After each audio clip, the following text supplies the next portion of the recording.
El Refugio te conecta con lo mejor de nuestra cultura.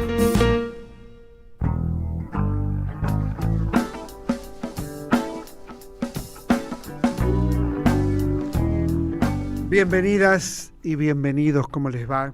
¿Cómo están ustedes? Aquí comienza El Refugio. Ya está La Patota, ya está Daniel Franco, ya está Carlos Di Mare, ya está Ailén Pavón, ya está Victoria Nardone. Estamos todos. Fíjense, cuando uno piensa este comentario, siempre preferiría hablar de otra cosa. Esta es la verdad. Preferiría contarles que vamos a estar con Tute, que se los estoy contando a través de una novela, que tenemos invitados fantásticos para hablar de teatro, de cine, literatura. Pero nos corre la actualidad. La actualidad nos propone también pensar la actualidad de otra manera. Cuando yo digo palabras como piedras, pienso, y aclaro de entrada para que nadie se enfurezca, que está mal tirar piedras en una manifestación. O en este caso se habló mucho de algo que no fue una lluvia de piedras. Como dijeron, fue una piedra que está mal tirarle a la caravana donde estaba el presidente de la nación. Bueno, dicho esto, ya lo dije, ya está, no voy a ahondar en ese punto específico, pero sí en otro. Yo pregunto, ¿las palabras no pueden ser piedras? ¿Las palabras no pueden convertirse en piedras que hieren? Con las palabras se puede transformar una vida. De hecho, el psicoanálisis trabaja sobre la palabra. La filosofía trabaja sobre la palabra, el pensamiento trabaja sobre la palabra. Por lo tanto, cuando desde el poder se insulta, se denigra, se ataca a los más vulnerables, se ironiza, se miente, esas palabras son como piedras sobre los otros. Entonces, una piedra puede ser un hecho concreto, una piedra. Las palabras, como piedras, duelen mucho, hieren mucho. Todos sabemos, que el lenguaje puede ser profundamente benéfico y transformador, o el lenguaje puede ser precisamente el lugar donde habitan las peores pulsiones. Entonces, palabras como piedras son palabras, también son palabras. El fascismo se propone la desocultación de la destructividad política. Esto es lo que se propone desde el gobierno en este momento. Desocultar la destrucción. Decir todos los días algo, por ejemplo, contra la emergencia en discapacidad. Mostrar a través de todo lo que estamos descubriendo en estos famosos audios de Españuolo, mostrar cómo aquello que tendría que ser para favorecer a los discapacitados, al colectivo de discapacitados, se lo roban alegremente. Una sociedad del odio se asienta en pulsiones mortíferas. Lo repito, una sociedad del odio se asienta en pulsiones mortíferas. Y cuando la palabra circula como piedras que hieren, como piedras que dañan, esto crea un sedimento consciente o inconsciente donde el odio circula con enorme naturalidad. El odio, en cuanto vínculo social, no necesita de una ofensa verdadera para activarse y fluir. No, no necesita.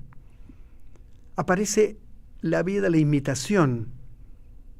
Si el presidente en el discurso de Junín, si a eso le podemos llamar discurso, insulta cada 20 palabras al gobernador, le está tirando piedras. Le está tirando piedras. Por supuesto, el gobernador Axel Kicillof tiene espalda para aguantar todo esto. Pero díganme ustedes que están o mirando el programa por streaming o escuchándolo por radio, si esos insultos no son piedras también. No son piedras que le arrojan a alguien que ni siquiera está presente para poder responder. Yo pienso que cada juego de lenguaje está vinculado a una forma de vida. Cuando uno habla con el otro, habla de determinada manera. El fascismo tiene eslogan, no tiene palabras. O mejor, con las palabras construye eslogans. Esos eslogans viajan por sí mismos, ahora muy, muy ayudados por las redes, y provocan estragos. Verdaderamente provocan estragos. Provocan destrucción. Son como bombas. Entonces, cada juego de lenguaje está vinculado a una forma de vida. Y las formas de vida son formas del lenguaje.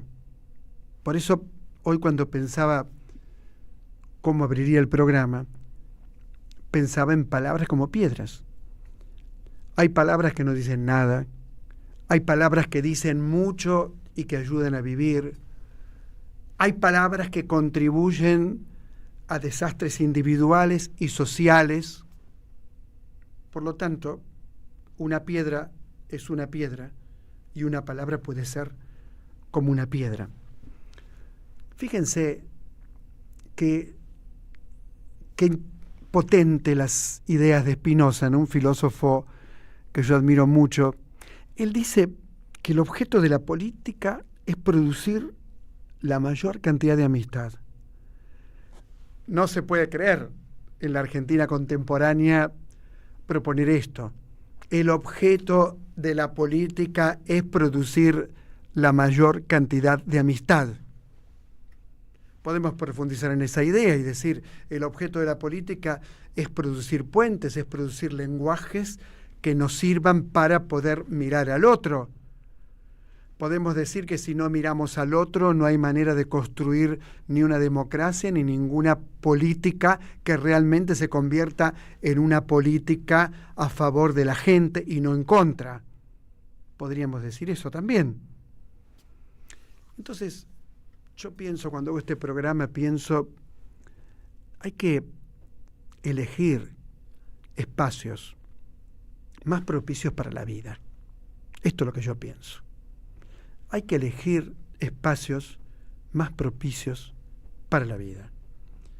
Y me parece que ese es un camino posible. Es cambiar las palabras que son como piedras por palabras que sean palabras verdaderas, que busquen puentes, que busquen comunicación, que busquen encuentros. Entonces, si la caravana que hoy intentó el presidente Milei en Corrientes fracasó porque la gente insultaba al gobierno, representado en esta oportunidad por Karina Milei, si la gran caravana en Lomas de Zamora que intentaron hacer tampoco se pudo realizar, les cuento que antes de que ocurriera lo que ocurrió en ese momento, antes de que ocurriera, minutos antes, Esper y el presidente maltrataban a la gente que pensaba diferente antes de llegar al lugar donde se sentaban a hablar. Ese es el punto central. Uno se pregunta casi casi con ingenuidad, si te quitan derechos, si te insultan todo el tiempo, si te denigran todo el tiempo, ¿qué querés? Que te reciban con alegría. Ayer, miércoles, caminábamos con Dani Franco, que es el productor general del programa. Nos tocó venir a la radio y caminábamos por Congreso. Yo no te puedo explicar porque lo habrás visto a lo mejor. Gendarmería, Policía Federal, Policía de la Ciudad, vallas, pero era una guerra, parecía una guerra. ¿Todo por qué? Pensemos, ¿todo por qué? Porque iba a haber una manifestación, generalmente de gente mayor, que nunca portaron un arma ni vieron un arma, que no iban a agredir a nadie y que solo pedían comer. Si es posible, cuatro comidas al día, 2, no sé, comer, nada más que eso. Entonces, palabras como piedras significa que las palabras pueden originar lo peor y pueden también ser el caldo de cultivo de lo mejor. De eso se trata la política, de eso se trata la política. Así comienza El Refugio por AM530, la radio de las madres.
La palabra es inocente, se aplica a revolución técnica, a revolución técnico-científica, voy a hacer una revolución en mi vida. La idea revolucionaria tiene una antigüedad y ambigüedad que nadie puede negarle.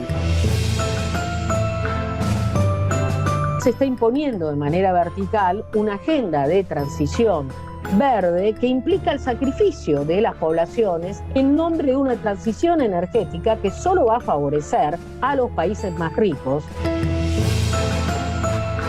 tenemos que entender por qué la gente está reaccionando de esta manera reaccionaria. Todas las voces de la cultura están en El Refugio.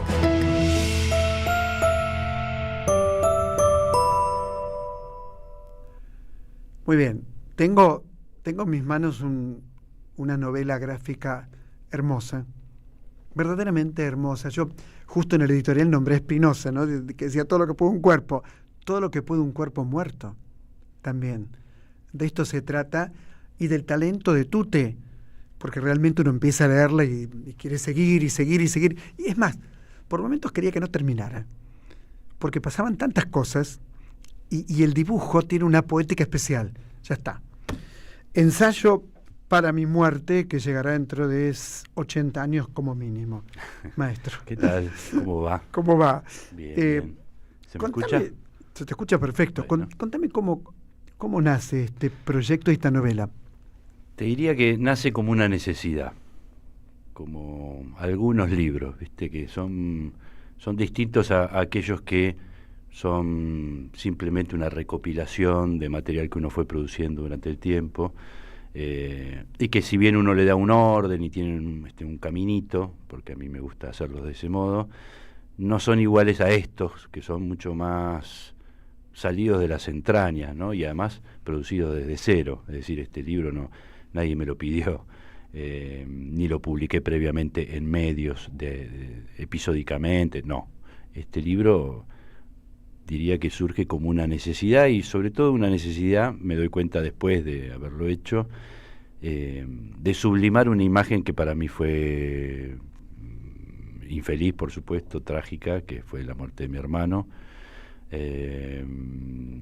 y que a quien vi tendido en el suelo. Es decir, que ese muertito con el que me voy amigando de a poco, y lo fui haciendo a partir de dibujarlo muchas veces, y de dotar además de humor a esas páginas, fue, creo yo, hoy la necesidad de hacer una parte del duelo dibujada. No sabía. Es que la verdad que no sabía. No es algo dicho. Hay algo que aparece en el texto, en la novela, en el dibujo, en la poética de la novela, que sí, que tiene que ver con un muerto que está en la calle, ¿no? Está en la calle. Y todo lo que los demás imaginan sobre ese muerto. De pronto aparece supuestamente la hija, por ejemplo, o una exmujer o una examante, ¿no? Aparecen muchas cosas en el texto. Sí, es un poco... Hasta un cuervo aparece, pasa por el absurdo, por la poesía y fundamentalmente por el humor.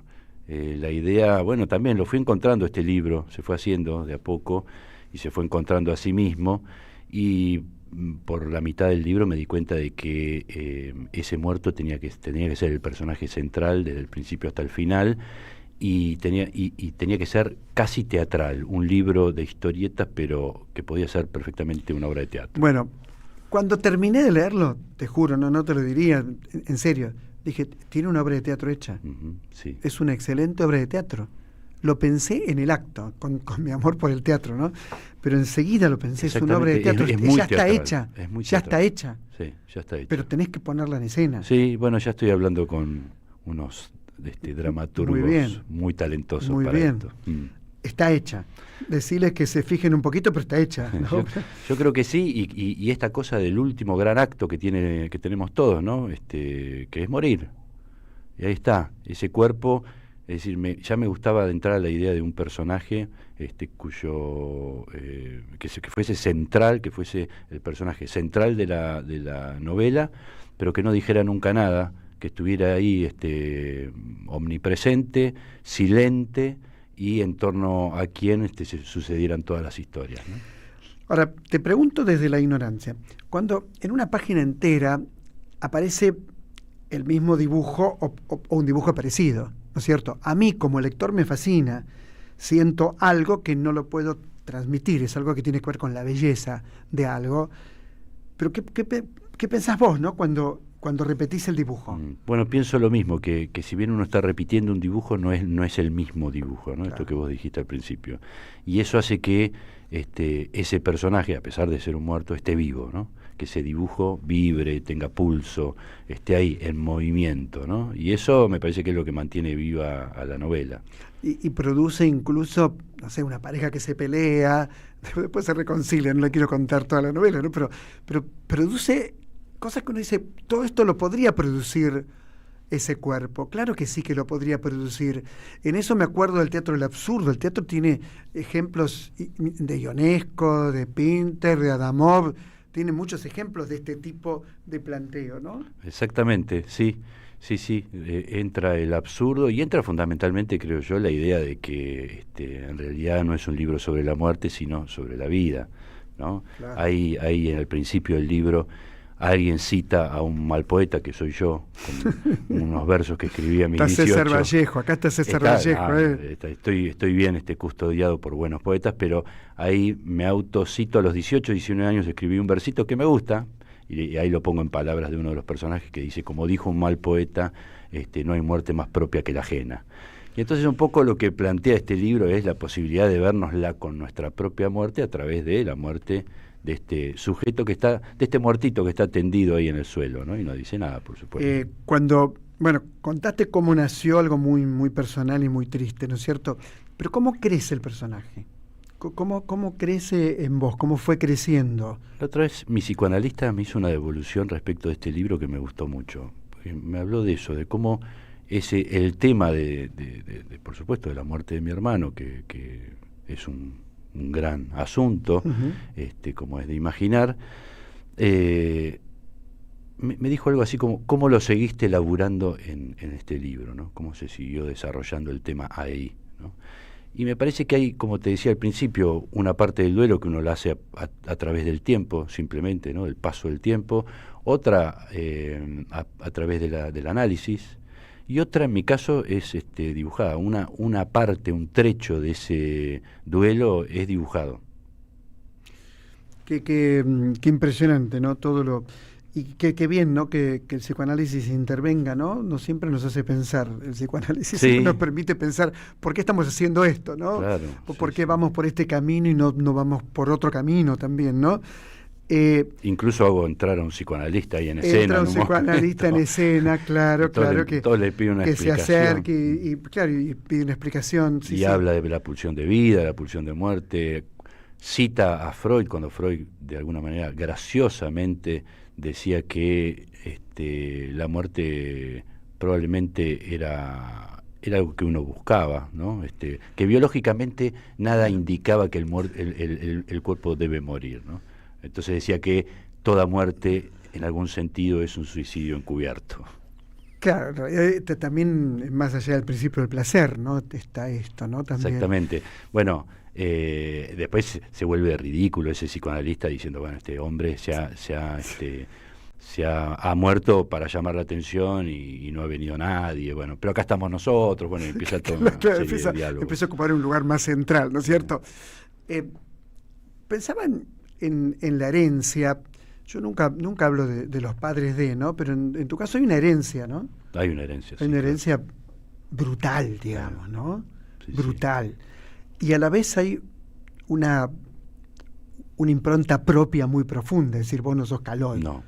Vos sos Tute. Sí. O sea, hay una impronta muy profunda. ¿Cómo se produce ese camino de amor, de identificación y a la vez de distancia y de construcción de otro estilo? Sí, bueno, te diría que un poco así, matando al padre, ¿no? Simbólicamente, ya que estamos hablando de psicoanálisis. Como corresponde. Construyendo la propia identidad con partes de aquello que uno mató, digamos, ¿no? Porque uno no se funda a sí mismo de la nada, uno viene de un lugar, entonces es un legado del cual uno toma cosas y se deshace de otras, ¿no? Hay que matar al padre, simbólicamente hablando, para poder constituirse, pero también hay que tomar de esos fragmentos, elementos, ¿no? Para constituirse a sí mismo. Claro, se vuelve, de alguna manera se vuelve a nacer, ¿no? Es como una segunda vida que uno tiene, ¿no? Cuando logra un cambio donde avanza hacia lo que realmente desea uno. Sí, no los otros, ¿no es cierto? Y en mi caso particular, compartiendo la profesión, el amor por el dibujo y demás, siempre digo que bueno, que logré quedar, digamos, a una distancia prudencial de mi viejo, Claro. pero del mismo lado, digamos, en la misma Del vereda. mismo, claro, de la misma mirando el mundo vereda. desde la misma vereda.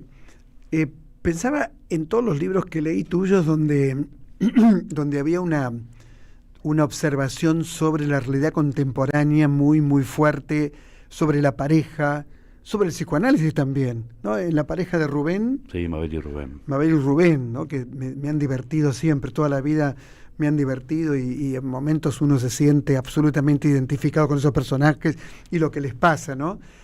Vos mirás la realidad todo el tiempo. Sí, en realidad el dibujante, antes que dibujar, es un observador, digamos, ¿no? Es decir, primero uno observa, naturalmente pone el ojo ahí donde está su interés, consciente o inconscientemente, y después, cuando se va al tablero, lo que se vuelca sobre el tablero tiene que ver con el producto de aquellas observaciones, ¿no? Así que sí. Una tira diaria te exige mucho esto. Sí, para mí no lo vivo así como una gran exigencia, por supuesto es un trabajo, pero al contrario, lo vivo como la posibilidad de tener una grajea todos los días para decir algo, ¿no?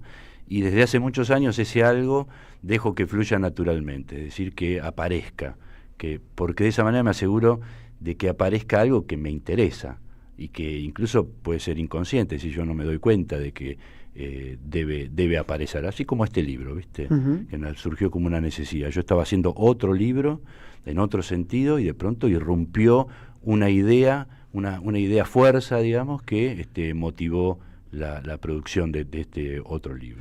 El otro libro lo interrumpiste. Lo interrumpí y ahora lo voy a continuar, que es una novela gráfica también, de más largo aliento, porque además lo tengo que hacer mientras hago todo el resto de los trabajos, ¿no? Pero de la sos Nación. músico.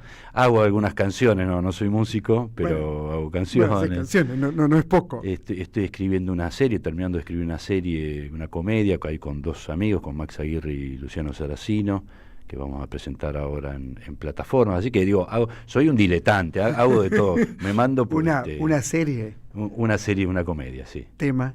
Es los 50. Los 50, digo, humanos, ¿no? Cuando uno cumple 50 años, a eso me refiero. Que es nuestra etapa. No digas nuestra. Nuestra, no, digo, no me puedes incluir. No, digo de los tres que estamos escribiendo. Digo, lamentablemente. Ojalá. Pensaba en los 50, ¿no? Los 50 en una coyuntura tan compleja como siempre vive la Argentina, ¿no? Yo tengo la sensación de que la Argentina siempre vive coyunturas muy, muy complejas. Bueno, ¿Cómo lo ves vos? Estamos muy acostumbrados, ¿no? Evidentemente, a las crisis. El otro día me preguntaban en una entrevista si no era mucho más difícil generar humor, ¿no? Que está relacionado con la comicidad y con la risa en tiempos tan difíciles, ¿no? Y le respondía que en realidad es al revés, que es en los momentos más críticos en los que uno apela más fuertemente al humor, porque se convierte en una necesidad. Casi para sobrevivir también. Claro, ¿no? es que digo, si no nos reímos un poco, estamos realmente en problemas, sobre todo en este momento. Exactamente, es por supervivencia, es un mecanismo de defensa, el humor es un mecanismo de defensa. Si uno lo piensa desde un punto de vista psicológico, tenemos y usamos y producimos y consumimos el humor para defendernos de algo. Y a la vez es muy difícil pensar la vida sin humor. Es imposible y a mí me gusta pensar que, no soy creyente, ¿no? Pero supongamos que Dios existe. Me gusta pensar que nos dio la conciencia de finitud y para compensar el humor. Claro. Es decir, somos los únicos en la especie de la especie del reino sabemos animal, que nos vamos a morir. sabemos que nos vamos a morir. Bueno, claro. También somos los únicos que podemos reírnos y producir humor, ¿no? Yo creo que nos dio eso para compensar un poco esa maldad que hizo de entrada, ¿no? Claro. O esto que dice Heidegger, ser para la muerte. Bueno, también somos seres para la vida también. Es que ser seres para la muerte es ser seres para la vida. De hecho, creo que justamente esa conciencia de finitud, esa conciencia de muerte, es lo que nos hace vivir como vivimos. Es decir, yo no creo que el gran motor de la vida sea, como se dice, el amor. Para mí es la muerte. Y de hecho... Claro, porque sabés que sos finito. Claro, y por eso haces todo lo que haces, porque sabés que te vas a morir. Y el amor, en todo caso, es como una diagonal que uno tira, ¿no? Y si nos enamoramos porque sabemos que nos vamos a morir. Claro. Y no podemos perdernos esa fiesta, ¿no? Esa verdadera fiesta de la vida. Rubén y Mabel siguen, ¿no? Sí, señor, siguen. Me caen re bien esos personajes. Y a mí me dan mucho aire, me dan frescura, porque al ser cambiantes justamente todo el tiempo, todos los días hay una Mabel y un Rubén distintos, me da la posibilidad de hacer lo que quiera con ellos. Es decir, es un guiño entre el lector y el autor. Sabemos perfectamente que Mabel y Rubén no existen, no son dos personas, son todos, somos todos y todas. Entonces, hoy Mabel tiene 50 años y tiene determinada problemática, o lo está dejando a Rubén, y mañana es al revés, o son Mabelitas y Rubencitos, o son ancianos, ¿no? Y hablan de la vejez y del paso del tiempo. Son lo que yo quiera, entonces me dan mucha libertad. La pareja en el mundo contemporáneo es uno de los temas centrales de Tute, me parecen, todos los libros que leí tuyos, ¿no? ¿La serie qué tema tiene? Y la serie somos un poco la barra de amigos, una de las barras de mis amigos, porque tengo varias barras, pero es esta en particular, donde hay músicos, hay uno que es productor de música, otro que es cantor de tangos, otro que es dibujante, otro que es novelista, bueno, y ese grupo de amigos, con todas sus problemáticas diferentes, están unidos por una situación que es que todos tienen 50 años, más o menos 50 años. ¿Tenés barras de amigos? Sí, tengo barras. Distintas barras. Y tengo una del sur, digamos, que son como los de la adolescencia. ¿El sur qué es? El sur del Gran Buenos Aires, de donde vengo. Yo soy de Mármol, de José Mármol. De Mármol. Y bueno, los que me quedaron ahí de la secundaria y amigotes del barrio, qué sé yo, bueno, son los del sur. Después están estos otros que son amigos que me hice más tarde, digamos, ¿no? Que uno se hizo a los 30, más relacionados con la profesión, con el arte. Y después tengo otros amigos desparramados por ahí. Pensaba en esa creatividad, ¿no? Ilustrador, humorista, músico, dibujante, toda esa creatividad permanente, ¿no? En la que pasás tu vida. Es ser curioso, ¿viste? Porque en realidad hay una necesidad de la afuera y por ahí también de la adentro en algún momento de etiquetarse, ¿no? Y de que uno tenga una etiqueta y decir, ¿qué sos, ¿no? Y poder definir, ¿no? ¿Qué sos? Dibujante, ¿qué sos? Y a mí me gusta, por supuesto que soy dibujante porque esa es mi actividad troncal, pero a mí me gusta pensar más el arte como una avenida ancha por la que uno puede andar y pasar de carril en carril, claro, libremente, distintas cosas. En función del deseo, de lo que uno tiene ganas de hacer, con curiosidad y con independencia de si eso lo haces muy bien, más o menos, o mal, que si uno trata de hacer todo lo mejor posible, pero digo, a mí me interesa meterme en el cine, me interesa meterme en la poesía, me interesa meterme en la música. ¿Escribís poemas? He escrito poemas en algún momento, ahora no escribo poemas, pero escribo canciones, que es parecido, digamos, ¿no? En algún sentido. Es decir, por lo menos, el haber escrito poesía durante muchos años me sirvió para escribir canciones. ¿Y cuál es el disparador de una canción? También, a veces fueron buscados, porque el primer convite me lo hizo Hernán Lucero, un amigote que es cantor de tangos y tenía unas músicas, y le faltaban letras y me invitó a ponerle letra. Entonces empecé como, bueno, le dije, vamos a probar, no tengo idea si lo puedo hacer, me encanta el tango, pero vamos a ver. Y para mi sorpresa salieron bastante rápido, entonces en un momento empecé a pedirle más músicas y él ya no tenía más música. Tenía que inventar. Empecé a inventar mis propias músicas, exactamente. Y así fue que después hice canciones dibujadas con letras y músicas mías, interpretadas por otros, porque yo no sé ni cantar ni tocar ningún instrumento.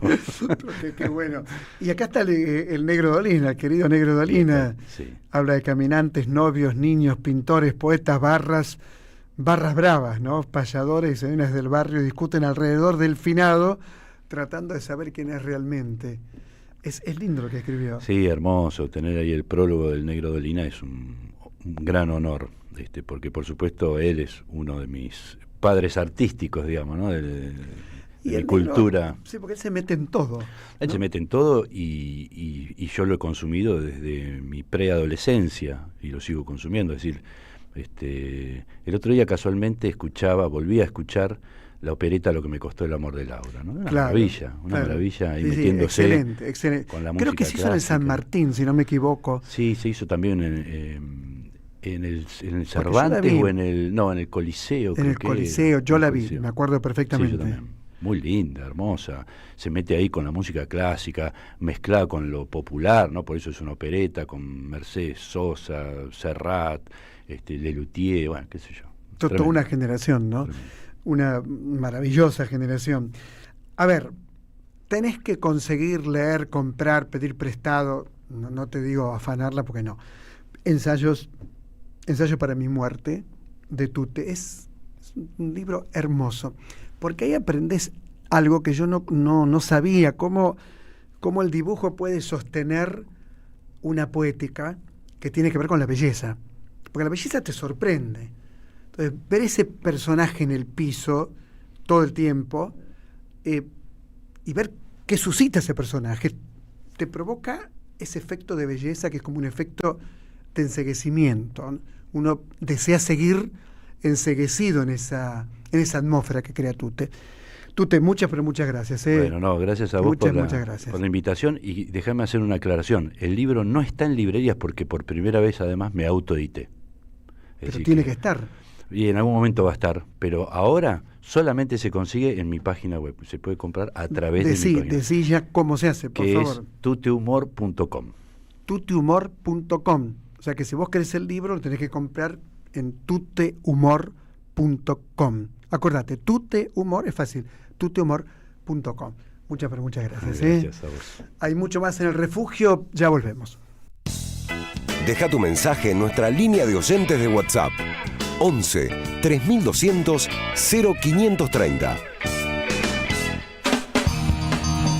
Somos Radio AM530.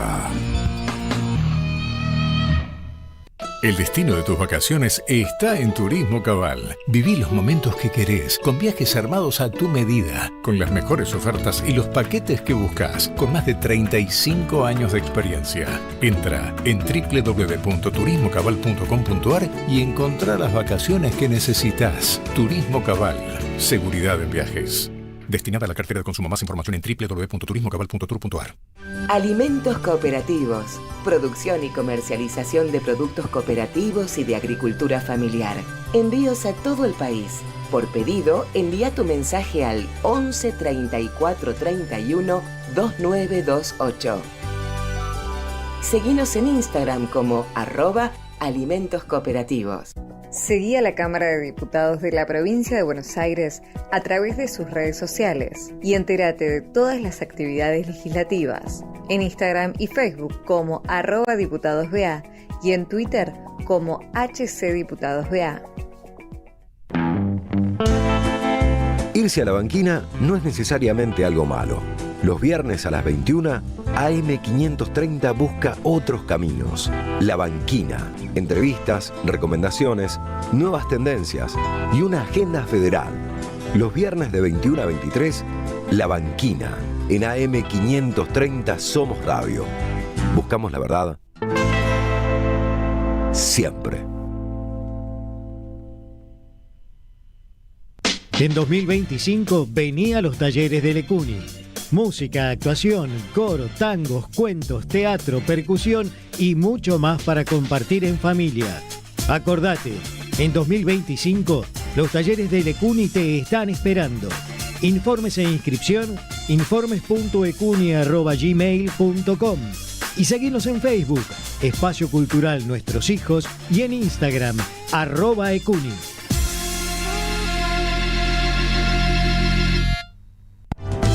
Los engranajes de una máquina infernal, somos las marionetas de este proyecto global. Los engranajes, personajes atrapados en el laberinto de una gran empresa luchando por escalar posiciones. Una mirada crítica desde la ironía y el humor. Todos los sábados a las 20 en el Teatro Anfitrión, Venezuela 3340. Los engranajes de Nathan Kuznir. Entradas por Alternativa Teatral. Ya sabes que este 7 de septiembre se vota en la provincia. Ahora es importante que consultes dónde votás. Ingresá en padrón.gba.gov.ar, carga tus datos y listo. Elecciones bonaerenses. Gobierno de la Provincia de Buenos Aires. AM530 Somos Radio. Buscamos la verdad siempre. Apaguemos los celulares y pongámonos cómodos. Porque en el refugio corremos el telón para charlar de teatro.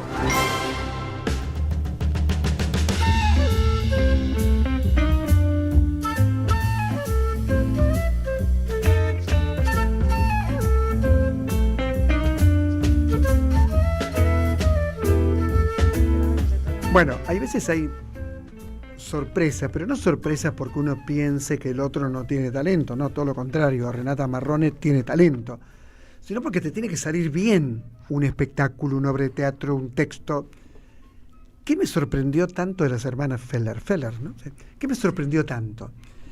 Encontrarme con un lenguaje teatral, encontrarme con una manera de actuación, una construcción de formas de actuación que son poco frecuentes en el teatro argentino porque implican un riesgo, no es realismo, es otra cosa, tiene otro ritmo, otra velocidad.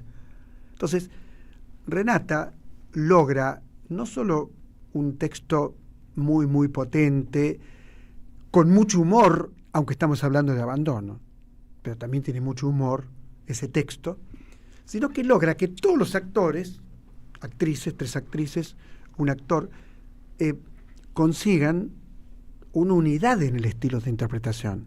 Esto es muy difícil, no se logra si uno es con un enorme trabajo, con fuerza, con talento, por supuesto, y con imaginación. Dicho esto, ya está. Renata Marrone, ¿cómo va? ¿Cómo estás, Osvaldo? Bien, contenta. Y, por supuesto, Muy Gabriel contenta. Shapiro, que está allí. Como esto es streaming, ¿viste? Ahí están los dos, ¿ves? Que Ahí estamos por las camaritas, sí. Claro. Ahí estamos. Ahí estamos todos, ya está. Ahí estamos todos. Contame de esto que estoy diciendo, de este estilo que lograste, que inventaste, que creaste. Contame. Mira, surgió al principio en la escritura que a mí me apareció de manera muy clara al inicio algo Wes Andersoniano. Claro. Un extrañamiento. Pero apenas escribí la primera escena, que fue la primera que escribí. Y después la obra siguió por ese camino. Yo sabía que había algo que no era realista, que era una emocionalidad extrañada, una emocionalidad simbólica, que después en los ensayos empezó a aparecer cada vez más con mayor contundencia. Y trabajamos mucho tiempo, 1 año, un poquito menos de ensayo. Primero con ellas 3, con las chicas, que son chicas súper jóvenes, y después con toda la familia, el tío Ernesto, la madre, el novio. Pensaba en claro, son 2 actores varones, pensaba en las 3 chicas, ¿no? En realidad lo que están contando es muy dramático. Sí. Que te abandone tu papá y tu mamá cuando estás medio en el colegio secundario, más o menos, no es poco. Uh-huh. Y sin embargo, hay un humor permanente. ¿Vos lo pensaste así? Sí, así es como salió, digamos, sin ninguna intención. Pero viéndolo ahora un poco para atrás y pensando, es como esta intención de convertir el dolor en aventura, de convertir el dolor en belleza, en alegría. Claro, ese es un punto importante porque no vamos a contar toda la obra, pero hay un abandono, concretamente hay un abandono de padre y madre, no están. Entonces, ¿cómo vivir sin papá y mamá a una edad en la que algún sostén hay que tener? Y ahí aparece también Gabriel Shapiro. ¿Cómo le va, maestro? ¿Cómo va, Osvaldo? Gracias Bien. por la invitación. No, claro, como tío, medio borrachín, medio loco. ¿Cómo lo ves vos? Un poco licencioso, tiene una vida muy, sí, de muchos placeres, es la historia de este hombre es que se empieza a enterar, empieza a intuir que sus sobrinas han quedado solas y bueno, él hace lo que puede porque tiene sus obligaciones, pero también tiene una vida demasiado de juerga, de alcohol. De que no se puede hacer cargo ni de un pajarito, digamos. No, de un canario. No, claro. Tiene una gran escena que a mí me encanta, que es cuando va borracho a visitar a una de las sobrinas, porque es la única manera de encararlas. Claro. Entonces, quiere saber qué está pasando, si de verdad se fueron, no se fueron los padres, porque él intuye que pasa algo, pero... Y sí, pero mejor no hacerse cargo, ¿no es cierto? Exacto. Renata, ¿nace primero el texto y después la puesta? Nace primero el texto, pero cuando yo convoqué a los actores, algo bastante notable, es que todos, yo no había terminado de escribir la obra, me faltaba el final y algunas escenas puntuales. Y todos me dijeron, sí, empezamos a ensayar sin el final todavía. O sea que se fue haciendo. Sobre todo con las chicas. Después hicimos la primera lectura todos juntos. Sí, a mí me parece que sí. Pero se fue haciendo un poco con los ensayos, un poco con lo que ellas 3 me daban. Se terminó de generar el texto, pero no tipo creación colectiva. Yo ensayaba por un lado las escenas que estaban escritas y después decía, bueno, a ver, hay que sentarse a escribir el final, hay que sentarse a escribir esta escena. ¿Cómo ¿Cómo ves a las tres chicas? No, ya sé que son buenas actrices, pero digo, ¿cómo las ves vos? Son como un poco grotescas, como un poco delirantes, como tiernas. Todo eso junto aparece en ellas tres, ¿no? Y insisto con el estilo de actuación. Esto lo tuviste que marcar muy fuerte para que ocurra de esta manera. No sabés cuánto. Yo pensaba, ay, qué pesada soy. Porque viste que hay momentos que son coreográficos. Acá te tenés que tocar la mano, acá les marcaba todo el tiempo que tenían que estar muy erguidas, que tenían que mirar fijo, que no podían sonreír. No hay nada de realismo en las interpretaciones. Nada, porque incluso el novio de Francisca Feller, la hermana mayor. El novio de Francisca, la hermana mayor, también es un personaje extraño. Por un lado es el más convencional. Exacto. Sí. Pero por otro lado es rígido, es duro. Exacto. Es duro. Y claro, viene una familia más tradicional, entonces pretende ver algo parecido, ¿no? Exactamente. Quiere conocer a los padres. Él es el tipo común, entre comillas, dentro de esta estética, ¿no? Dentro de esta lógica. Entonces hay algo raro que también él va a tener. Y pasa algo con los personajes masculinos que están un poco al servicio de ellas, ¿no? Porque son ellas tres y y el conflicto con su madre, ¿no? Bueno, ahí spoileé un poco. Pensaba en la madre. Una madre jodida, es lo menos que puedo decir. ¿Cómo lo ves vos? No, yo siempre trabajé con la actriz de no juzgarla. Hay algo como de... Claro que sí, obviamente, si hace Ricardo III, lo defendés a Ricardo III, aunque haya matado no sé cuánto. Bueno, sí. O sea, no juzgarla, eso lo entiendo. Pero cuando ves la obra, parecería ser que lo único que le importa es ella misma. Esto es lo que parecería ser desde afuera. Pero ella, qué sé yo, el padre no vuelve nunca más. La madre vuelve y está ahí y trata a su manera con las herramientas que tiene de reconquistar a sus hijas. Les dice vayamos juntas a Europa. Tuvo como un momento Nora de Casa de Muñecas. Sí, a ver, nunca hay que discutir con la autora, porque vas a perder seguro. Sí, viene como de visita, después viene Bilusi Entré, abandonó a 3 hijas para ir a divertirse no sé dónde, Europa, creo, ¿no? Sí. Y digo, tiene lo suyo la señora, muy buena actriz. Excelente, Nélida. Excelente actriz, Nélida muy buena Prieto. actriz, sostiene el personaje todo el tiempo, pero hay un abandono real y concreto. Sí, desde ya. Es lo que más impacta en la obra. A mí me impactó, por ejemplo, la palabra estética. ¿De dónde proviene para vos esta estética? ¿Cómo aparece esta estética en tu formación? No tengo idea. Fue algo que empezó a salir de mí. No puedo reconocer una influencia de algún maestra, por ejemplo. No digo de alguien vivo, digo la comedia del arte, digo, no sé, lo que se te ocurra. No tengo fue lo que salió de mí. Y esto, un poco de Wes Anderson, un poco de La novicia rebelde, algún que otro homenaje a Chekhov, a Shakespeare, a mi recorrido en el teatro, pero todo inconsciente, ¿no? Uno no se siente y dice, voy a homenajear a Chekhov. Sale. El recorrido en el teatro, sí. Me hablaron muy bien el otro día, que nos vinieron a ver, una amiga, de la escena final, que es como un homenaje, está inspirada en la escena de Shakespeare, de Hamlet, cuando hay teatro dentro del teatro, donde donde se sientan a ver y Claudio se da cuenta que están contando su propia existencia y sale corriendo, ¿no? Bueno, esto yo también pensé, esto es Shakespeare, ¿no? Esto está todo pensado como un homenaje, como un guiño, ¿no es cierto? Cuando yo entrevisto a alguien como vos, muy joven y muy talentosa, no me gusta hablar del papá, de la mamá, del abuelo, no me gusta. Pero en tu caso, tiene que ser una marca muy, muy fuerte, ¿no? Tener un abuelo como Osvaldo Terranova, una mamá como Rita Terranova. A mí no me gusta porque digo, no, el talento es de ella es totalmente distinta a Osvaldo y a Rita. Es otro mundo, otra cosa, otro talento, pero eso se mamó. Yo a mi abuelo no lo conocí, él murió en el 84, yo nací 3 años después. Pero por supuesto, o sea, en mi casa cuando yo era chica había cuadros de él gigantes por las paredes. Grotesco ¿viste? criollo. Todo se hablaba. Yo a los 8 o 9 años vi todos los especiales, lloraba, decía por qué no lo conocí. Y después mi mamá, mi abuela, mi tío, mi casa era puro teatro, no había otra cosa. Por eso. No. Por eso. Digo, ahí hay Yo algo... no experimenté otras cosas. Fíjate, hoy estuvo Tute, el papá de Tute es Caloy. Fíjate que no sabía. Nada menos, claro. Es decir, eso que se transmite sin que uno sepa exactamente que se está transmitiendo, a esto me refiero. Uh-huh. ¿Vos lo viviste así? Yo lo viví así, sí. Sí, estar en los teatros, en los camarines. Siendo chiquita. De muy chiquita, repetir los textos de mi mamá y en el Pullman, me acuerdo una obra, Los despachos de Napoleón, yo así.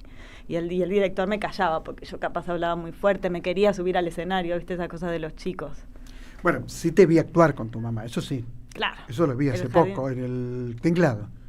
Ah, pero ella dirigía ahí. Sí, no importa. Sí. Digo, actuar con tu mamá significa compartir un proyecto con tu propia mamá, eso. Sí. Nosotros nos llevamos muy bien profesionalmente.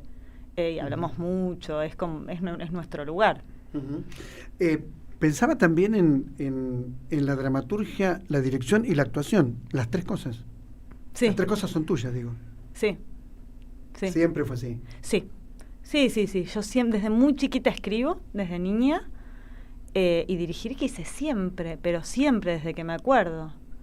Se empezó a dar, y me empecé con la actriz en la adolescencia, a los 15, 16 años ya debuté en teatro.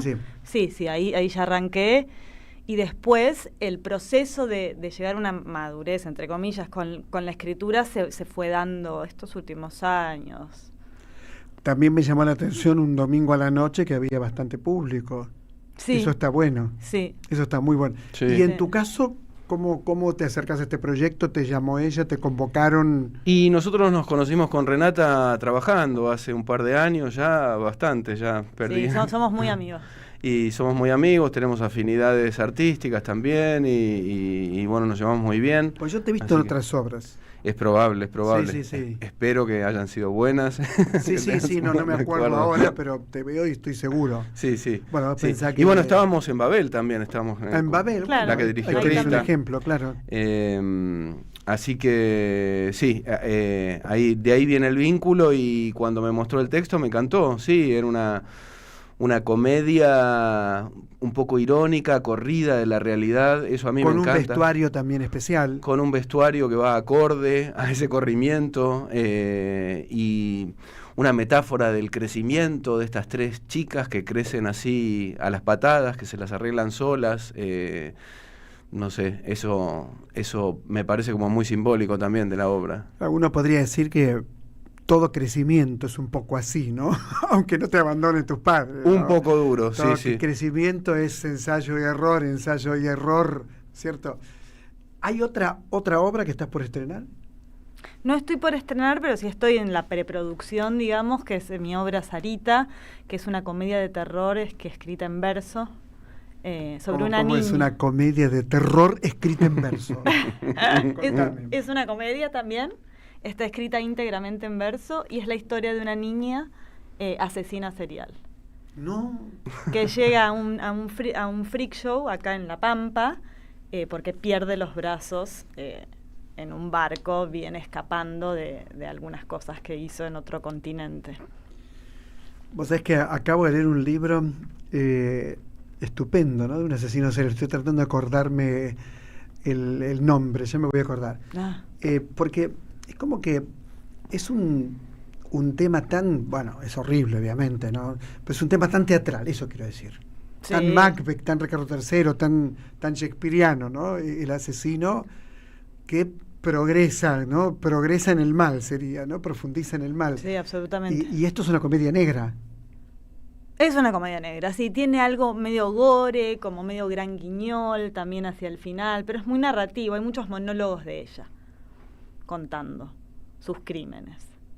Y ahí yo hice bastante lectura, investigué, viste el Petiso Orejudo, los niños asesinos me llamaban mucho la Petiso atención. Orejudo, claro, que estaba en la cárcel de Ushuaia. Exactamente. El primero, ahí está, esta novela tenés que leerla, a ver, que me ayude algún Ay, sí. oyente, que me ayude, a ver si alguien que me escriba. Siempre estuvieron de moda igual, los asesinos seriales, el cine ha brevado bastante ahí en ese tema. Hay un montón de películas de asesinos seriales.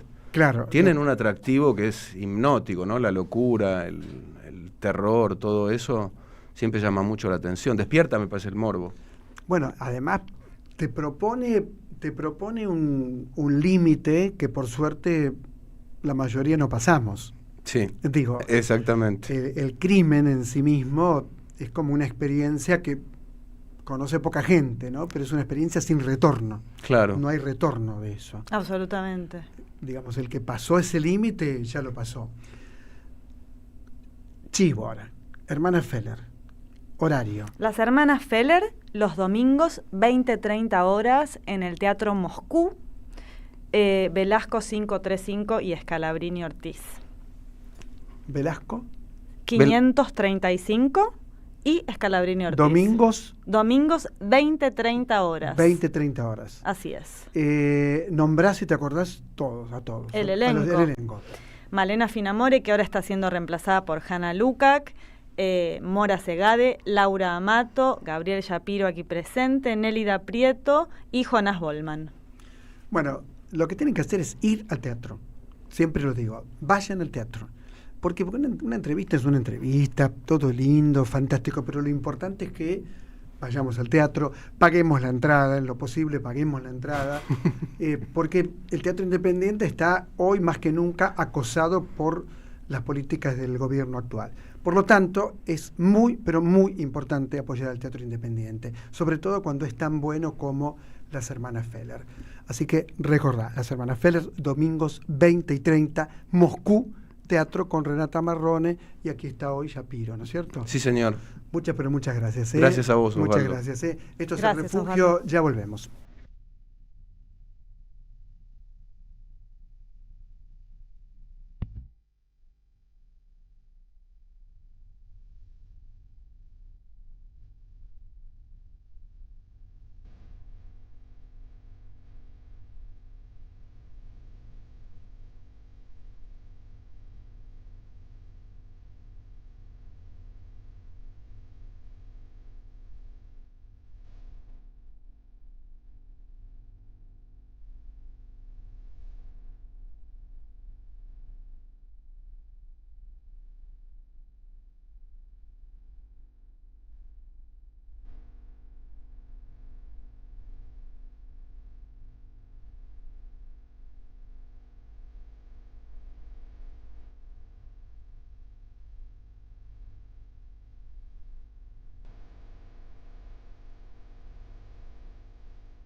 En AM530 pasan muchas cosas. Y todo lo que pasa está en la red.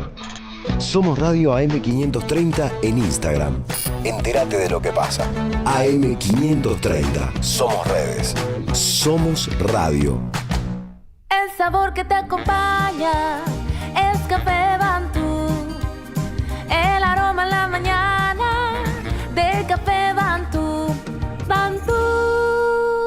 Ya sabes que este 7 de septiembre se vota en la provincia. Ahora es importante que consultes dónde votas. Ingresá en padrón.gba.gov.ar, carga tus datos y listo. Elecciones bonaerenses. Gobierno de la Provincia de Buenos Aires. La expansión del universo no terminó. Big Bang, un teatro de la mente con Marcelo Figueras. Los viernes a las 23, Big Bang. AM530 Somos Radio. Buscamos la verdad siempre.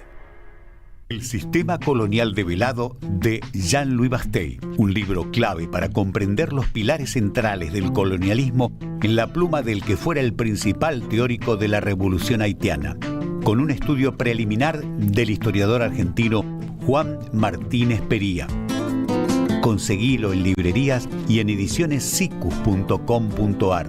Te esperamos en nuestra librería Café de Adolfo Alsina 685, Capital Federal. Ediciones Sicus. Libros para una cultura de la integración. Te esperamos en el Centro Cultural de la Cooperación Floreal Gorini para disfrutar de teatro, danza, música, espectáculos para las infancias, conferencias y presentaciones.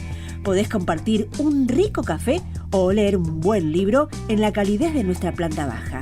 Recorre nuestra agenda en www.centrocultural.coop y seguinos en las redes sociales. Comprando las entradas con tarjeta Cabal Crédito o Débito accedes a un 50% de descuento. Centro Cultural de la Cooperación Floreal Gorini, Avenida Corrientes 1543, Ciudad de Buenos Aires. Una experiencia cultural y cooperativa.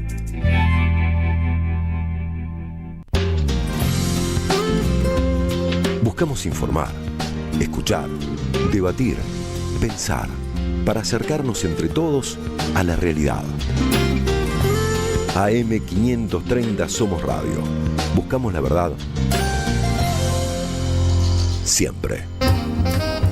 Cuando cae la noche, el mundo de la cultura encuentra su lugar en El Refugio.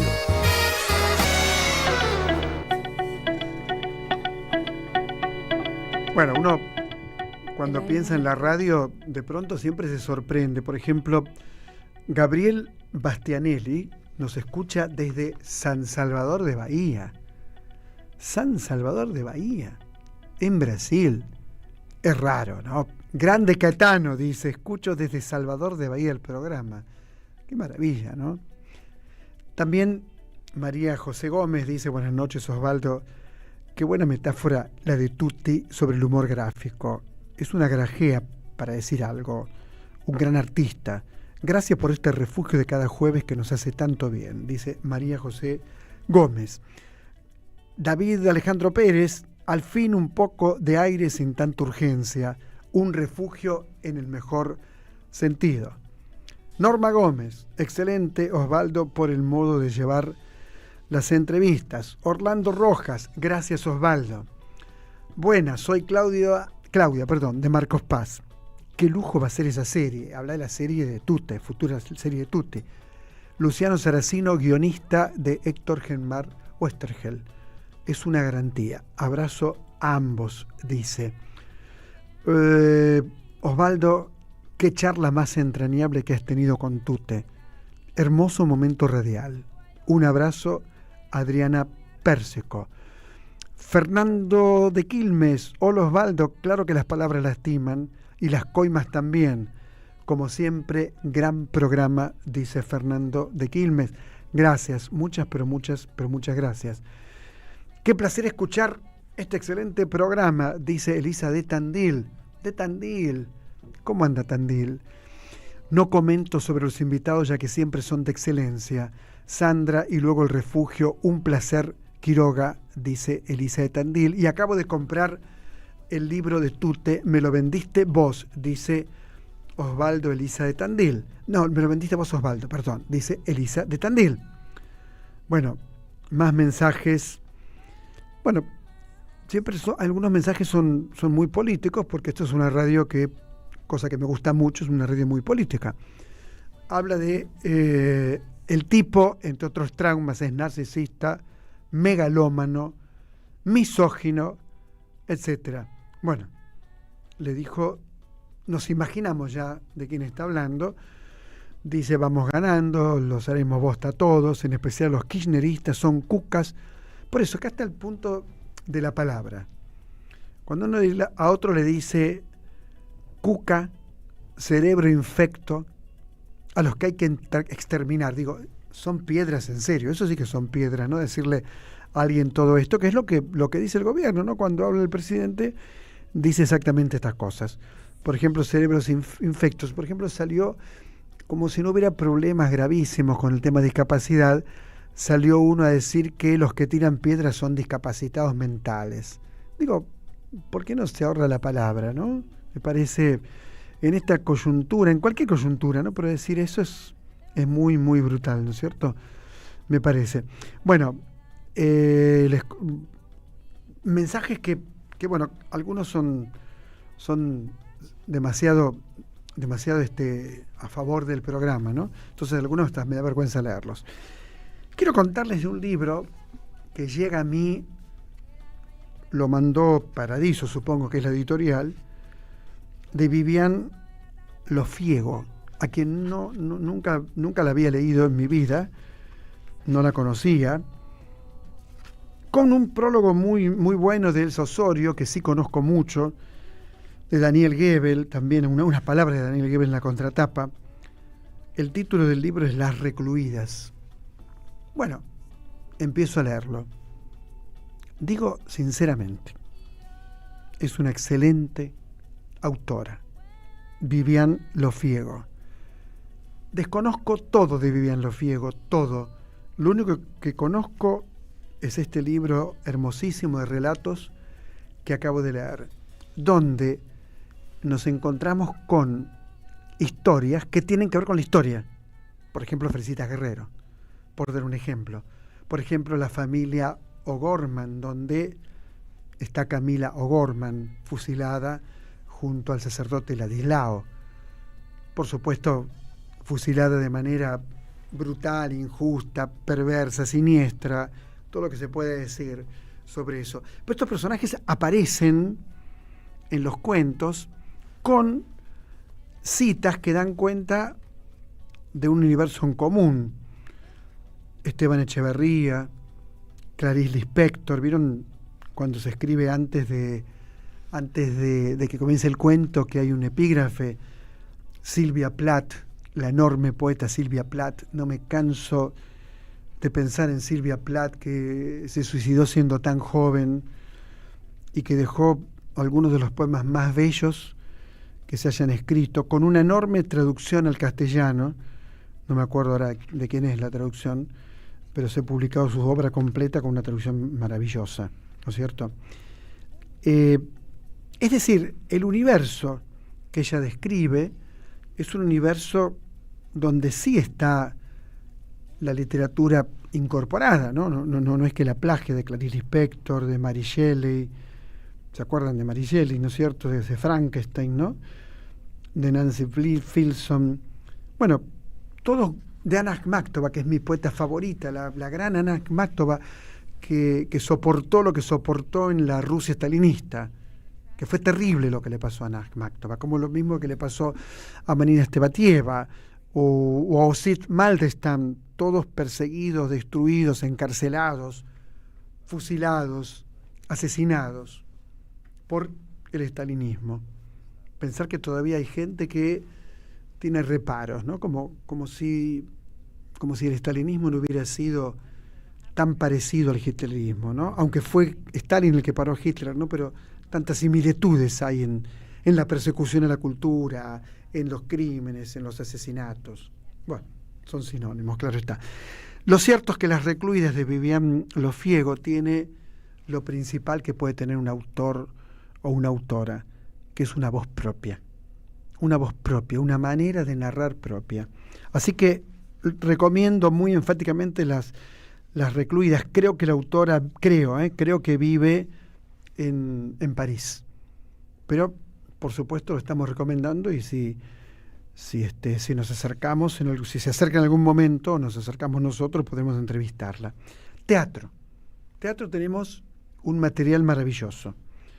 En cada lugar del mundo, en este instante, de Martín Mir, lo comenté aquí, pero quiero recomendarlo enfáticamente, los viernes en Vera Vera, un espectáculo que por supuesto estoy recomendando. Los miércoles, día miércoles, Menos Detalles, un espectáculo poético, inteligente, con guión y dirección de Gustavo Tarrío. Sigue en cartel, y esto es importantísimo, El Corazón del Mundo, de Santiago Loza, con una puesta en escena estupenda, de Lautaro Delgado y Sofía Britos. Sigue en cartel Sacrosanto, de Damián Esmajo, un espectáculo también con una poética propia, también con una potencia dramática muy, muy fuerte. Quedan pocas funciones de La Piedra Oscura, de Alberto Conejero, con dirección de Alejandro Giles. Estuvieron los actores, estuvo con nosotros Martín Urbaneja, y estuvo también el director, ¿no? Alejandro Giles. Quedan pocas funciones y ahí está todo el espíritu de Federico García Lorca. Son las 23:17 y hoy falleció Rubén Barbosa, o ayer, ¿no? Bueno, yo no soy un especialista en música, pero me fascinaba cómo reinterpretaba el chamamé, cómo reinterpretó el chamamé. Ustedes fíjense en la historia de Barbosa, es muy, muy fuerte, fue taxista incluso. Porque claro, un hombre que tocaba chamamé con un bandoneón, el primer bandoneón que tuvo, no era un bandoneón, era un aparato que le llamaba él la verdulera, le llamaba. Pero claro, el hombre tenía algo que poca gente tiene, hay veces, un enorme talento. Entonces, va a París, llega a París, nadie, poco menos que ni lo saludan, y de pronto, ¿quién lo descubre? ¿Quién? A ver, pensá quién. Astor Piazzolla. Vos fíjate la intuición de Piazzolla para ver en un muchacho pobre que andaba por ahí viendo cómo se les iba a arreglar en la vida, ver la genialidad de Barbosa. Y a partir de allí, de París, ocurre algo que ocurre siempre en la Argentina. Siempre. Si te fue bien en París, volvé que sos un genio. Cuando estaba acá, no le daban mucha importancia a Barbosa. La verdad que no. Esto lo cuentan, lo he leído, no es que yo lo entrevisté a Barbosa, yo lo entrevisté. Pero bueno, esto lo he leído. Y de pronto Barbosa se convierte en un músico requerido que tocó con los más grandes del jazz, con los más grandes folcloristas, reconocido mundialmente. Bueno, como dice un proverbio judío, se fue saciado de vida, que es como hay que irse. Cuando uno se va, ¿qué es lo mejor que te puede pasar? Que te vayas saciado de vida. Barbosa, por supuesto, en El Refugio.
Hasta la medianoche, Osvaldo Quiroga te acompaña en un viaje cultural, teatro, cine, literatura, artes visuales y debates.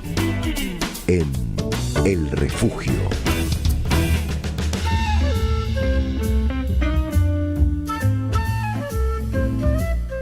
Qué bueno recibir a Larisa Rivarola. ¿Cómo va, Larisa?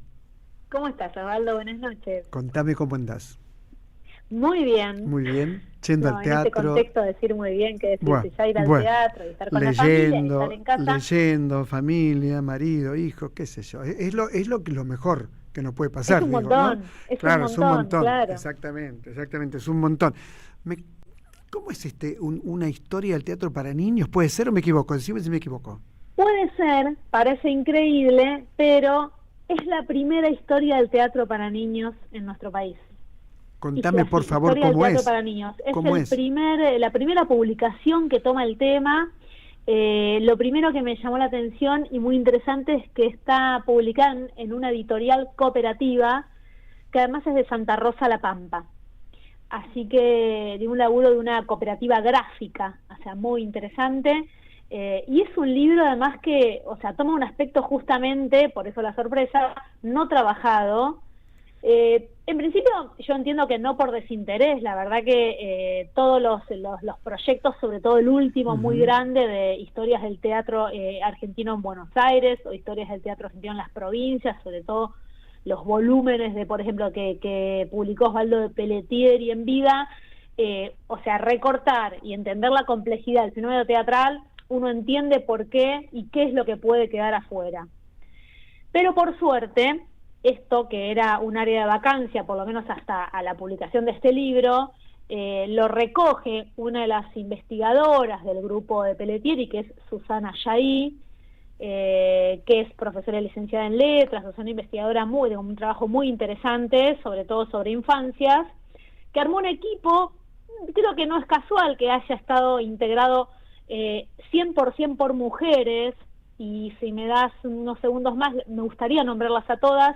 Claro que sí, claro que sí. El equipo que armó el libro lo integraron Armida Córdoba, María de Los Ángeles Sanz, Laura Mogliani, Janina Leonardi, Graciela Restelli, Susana Shirkin, Mónica Berman y Lita Llagostera. La verdad que Susana Yaí arma este equipo, es un proyecto que está compuesto por diversos artículos que conforman, digamos, un poco el armado de este periodo que toma el libro, que es 1913-1955. Es un periodo, pero tremendamente interesante. Y lo primero que quiero decir es que justamente como toma ese periodo, en el proemio escrito por Mónica Berman, se aclara que el título del libro, Historia del teatro para niños, en masculino, tiene directa relación justamente con el periodo abordado, porque faltan muchas décadas para que empecemos a hablar de infancias. Entonces, observar eso al inicio del libro me parecía como que da el marco de coherencia con el que se desarrolló este proyecto. ¿El proyecto va a continuar? De 1955 en adelante, esto digo. Mira, lo que me interesa, y te lo voy a contestar con lo que quería cerrar, pero te contesto que es, termina en el 55, pero una de las particularidades del proyecto justamente es que el tipo de relación que establece en todo lo que va desarrollando, que ahora te voy a marcar dos cosas, los hechos, los actores, cómo sitúa este teatro para niños en su dimensión histórica y social, me parece que lo que hace es justamente abre, esto es lo que me parece interesante del libro, o sea, abre, sienta un precedente y no cierra ninguna de las temáticas. Entonces me parece que desde ese lugar lo que está haciendo justamente es abrir una puerta y entender que luego alguien la va a retomar, que más investigadores, investigadoras van a retomar este tema, y lo que hace es plantar esa semilla, me parece, porque ninguno de los temas que toca está cerrado. Y eso me parece que es lo valioso de este equipo de investigadoras, que justamente abren ese juego. En ninguno de los trabajos, en ninguno de los artículos hay un lucimiento personal, sino una apertura hacia la historia y un brindar para que otro recoja y siga ese camino después del 55. Entonces, eso ya me parece muy valioso como planteo. Cuando digo 1913, Toma, por ejemplo, el circo criollo como origen del teatro, aunque es de 1886, ¿no? Claro, mira, justamente el primero de los artículos, que está coescrito, digamos, por Susana Yahí y María de los Ángeles Sanz, si bien en ese primer artículo lo que hace dar cuenta es de que el niño primero fue protagonista del teatro, antes que espectador, antes que destinatario, justamente para decir eso lo que hacen es evidenciar en esas primeras compañías de teatro del periodo colonial, que si bien no era sistemático, por eso el libro arranca en 1913, pero da cuenta de ese antecedente previo, de la existencia, incluso previa a la existencia del teatro de la ranchería, por un lado, ¿no? De las compañías... Previa, pero fue el primer teatro que tuvimos, la ranchería, ¿no? Sí, pero había compañías previas en todo ese periodo colonial, previo incluso a ese teatro de la ranchería, y esto está... escrito en el libro, está documentado, además hay mucha referencia histórica, y otra cosa que ayuda a esa referencia también de algo previo a 1913, es que los propios artistas iniciaban el oficio a sus hijos, y hay una referencia, por ejemplo, a las hijas de Trinidad Guevara. Mirá. Y a dónde actuaban, o sea, hay un montón de información mezcla de digamos, contenido histórico, contenido social, más todo este contenido anecdótico que hace que la lectura además sea muy fluida. Es un libro que te lo devorás, realmente es muy amena su lectura. Y lo segundo que ayuda a eso, que también quería destacar, es la relevancia de lo que es hoy día el Instituto Vocacional de Arte, el Instituto de Teatro Labardén, en esta historia de teatro para niños. Que si bien se inició bajo la denominación de que lo que era el teatro infantil municipal, sí, previo a 1913, y que cuando se forma o cuando se reorganiza y se pasa a llamar Teatro Labardén y además depende en ese momento de la Dirección de Parques y Paseos, es interesante eso porque depende de esa dirección, porque en realidad la idea es organizar un teatro formara actoralmente niños y adolescentes para representar obras en las plazas de la ciudad. Entonces, ahí aparece la articulación con esa dirección de parques y paseos. Hay un montón de información que es eso, es el origen de nuestro teatro. Cuando hablaste de la colonia me acordé de la obra de Cartoon, La Vis Cómica. Ahí tenés un ejemplo, ¿no? De una compañía española que llega a ver dónde va a actuar, ¿no? Y no tiene dónde actuar. Y hay un montón, claro, de referencias a incluso de cómo era el territorio, de cómo era el terreno, ¿no? Cómo eran los espacios en la vis cómica. Es muy interesante. Acá hay ese recorrido y hay algo que tiene que ver con cómo se empieza a institucionalizar la formación teatral para los niños. Y ahí aparece algo también interesante, que es la figura de Florencio Parravicini, ¿Qué te que parece? fue quien presenta el proyecto para obtener una ordenanza municipal para que en 1928 se arme el Labardén, como lo conocemos. Bueno, yo soy egresado del Labardén. O sea, Vos sos un pequeño egresado. Mi mamá me llevó cuando yo tenía 7 años. Y ahí entré y tuve de profesor Ariel Bufano. Fue mi primer profesor, fue Ariel Bufano.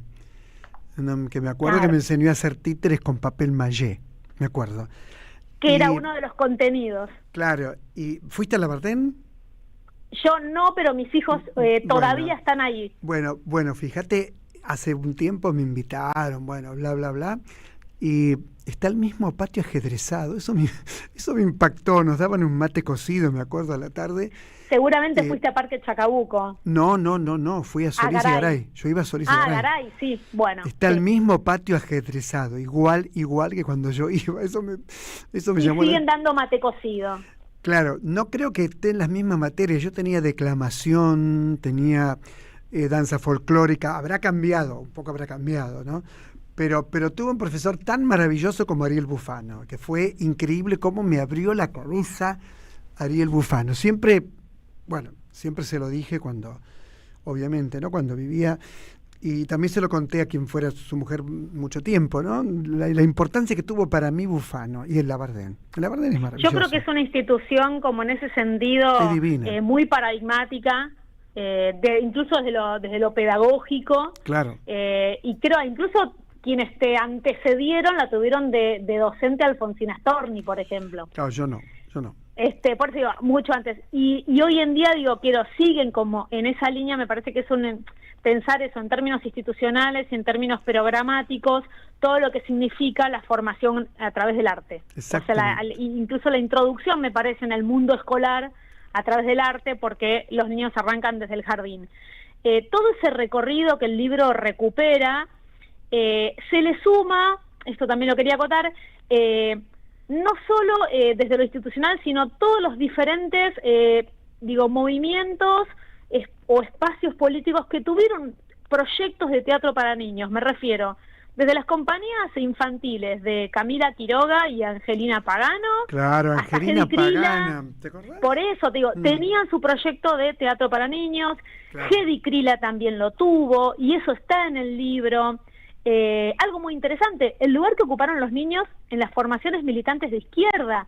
Hay un artículo específico sobre ese trabajo, sobre, por supuesto, la relación de los niños con la radio y con el cine.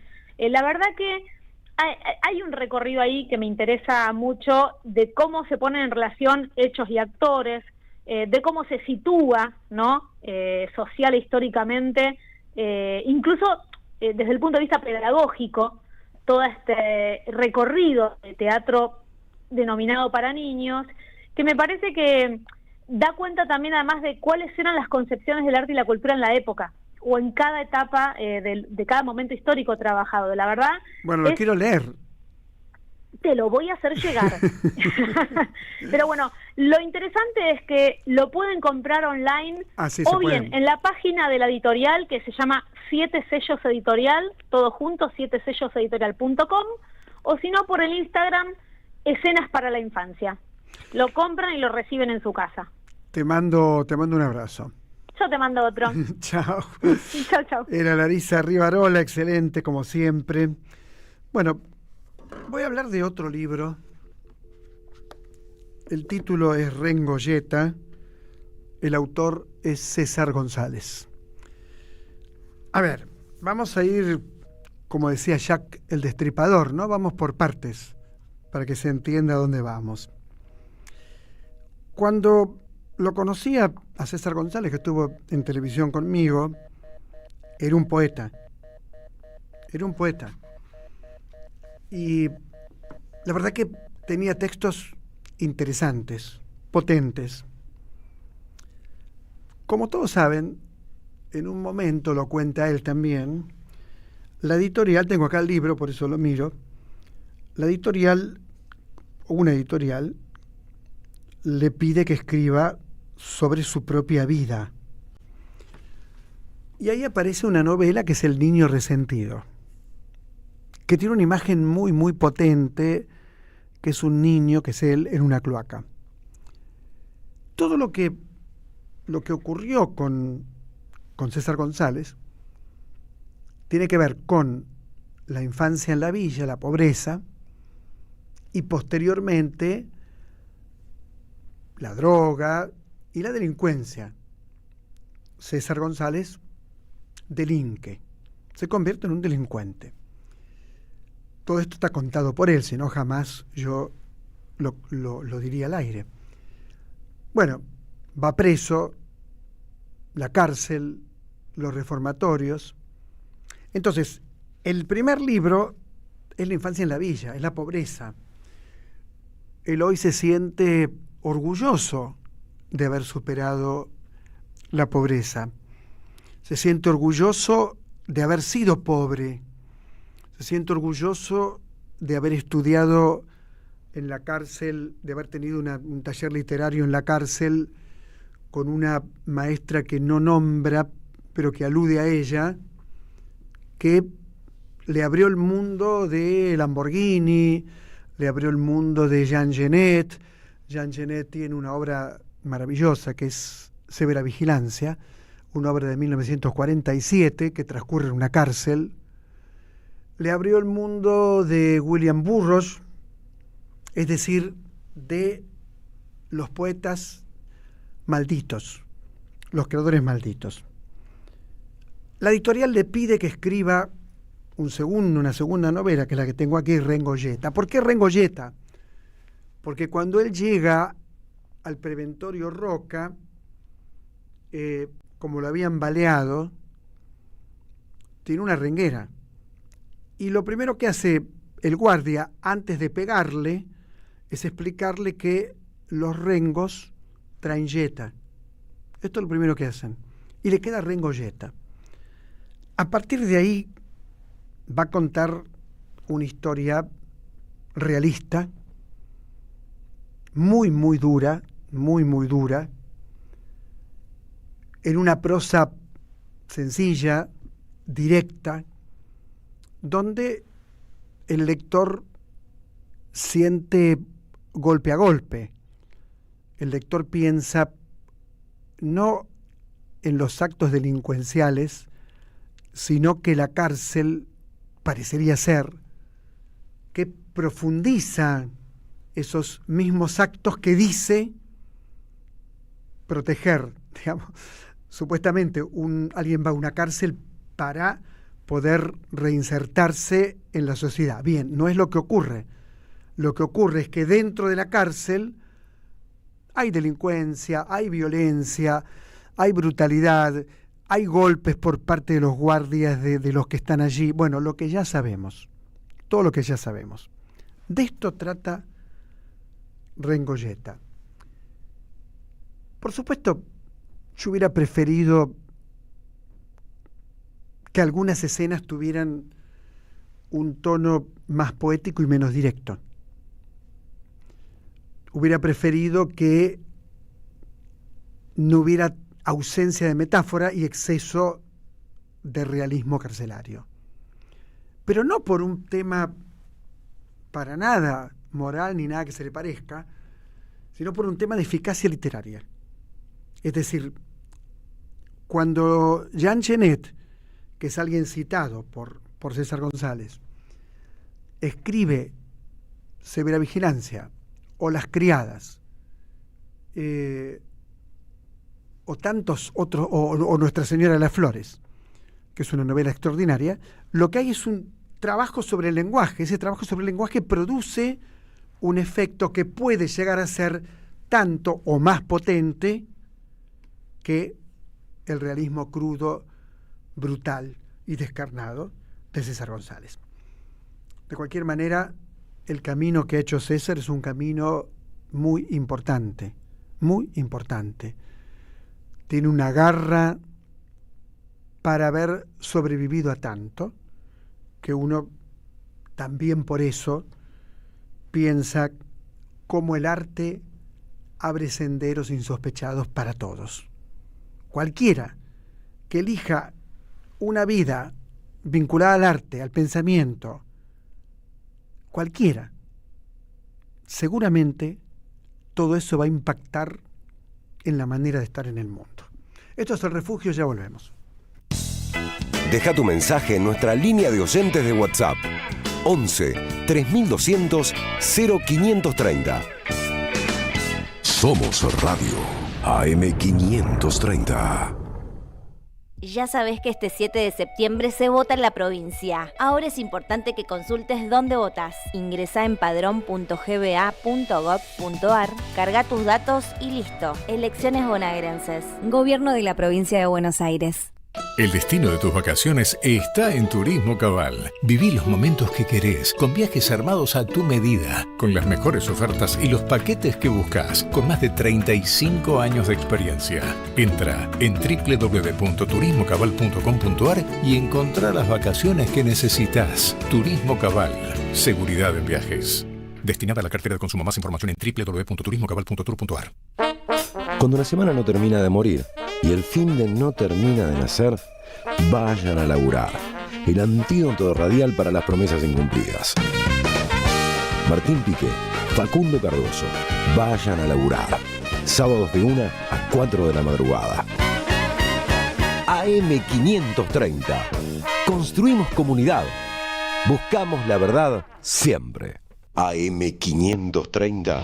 tiene memoria. No hay solución para el país con esta política y lo saben. Por eso apuntan a que cuando esto se caiga después de las elecciones, no haya una alternativa organizada en el país, no haya liderazgos que puedan conducir un proceso político que va a ser difícil y que requiere patriotismo y también coraje para plantarse frente a los que hay que decirle que no, hay que decirle que no.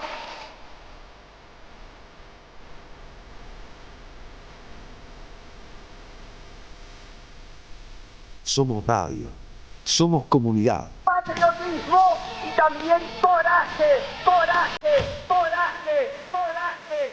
Cristina Libre.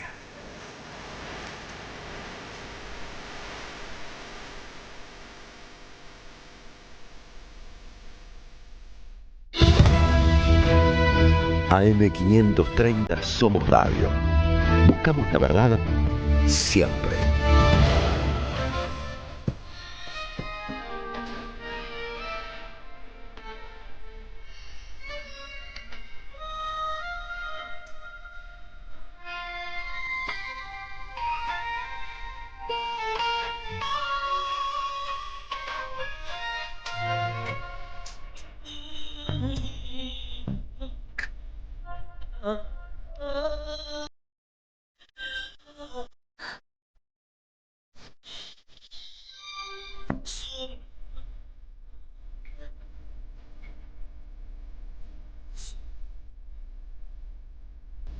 Qué grande el Flaco Spinetta. Bueno, en el marco de los 40 años de la carrera de comunicación de la UBA y de los 30 años de la agrupación Hijos, este viernes a las 5 de la tarde en la Facultad de Sociales de la UBA se realizará una charla reflexión titulada Escrache, Condena Social y Comunicación. Nuevas prácticas para nuevos contextos. Entrada libre y gratuita. Participan Gisela Tepper, de Hijos, Carolina Golder y Lorena Bossi, del Grupo de Arte Callejero, Agustina Scasíbar, Mariana Biagio, Carlos Gerber, Julieta Gastaniaga y Julia Piñeiro, de la asignatura Antropología y Comunicación, Cátedra Gastaniaga. Bueno, acordate, entrada libre y gratuita, viernes 29 de agosto a las 17 en Santiago del Estero 1029, Santiago del Estero 1029. Bueno, ahora no se rían, es un chivo, se llama chivo, de Colchón Canon. Es maravilloso esto. No me va a salir bien porque nunca hice este tipo de chivos, pero vamos a hacerlo. Vamos a hacerlo. Proveedor Hogar a través de los amigos de Milesio Hogar. Te ofrecen la línea completa de colchones Canon. Estoy debutando en esto, a los mejores precios y condiciones de pago. Hoy tenemos el modelo Princess de espuma, 2 plazas y media, al increíble precio de 288.435, con envío incluido en AMBA. Qué raro es hacer esto. Es insólito. Sigo haciéndolo. Vamos. Este colchón Canon de tela algodón, matela aseada espuma, densidad 24 queje. ¿Qué será 24 queje? ¿Qué es eso? Medida 140 por 190 por 23 centímetros de altura. Bueno, te lo envían si mandás un mensaje de WhatsApp al 11 44 15 25 40. 11 44 15 25 40. Primera vez en mi vida que hago esto, pero creo que debe ser bárbaro este colchón, no sé, me parece, seguramente es el que está en mi casa, no lo sé. Cambio de tema, me voy al cine y saludo ¿a quién? Al maestro Ulises Rodríguez. Maestro Ulises, ¿cómo le va? ¿Cómo anda todo por ahí? Buenas noches, ¿cómo va Osvaldo? ¿Cómo andan todos por ahí? Por bien. Acá, por acá bien, por acá bien. Contame. Bueno, viajemos, como me gusta decir, ¿sí?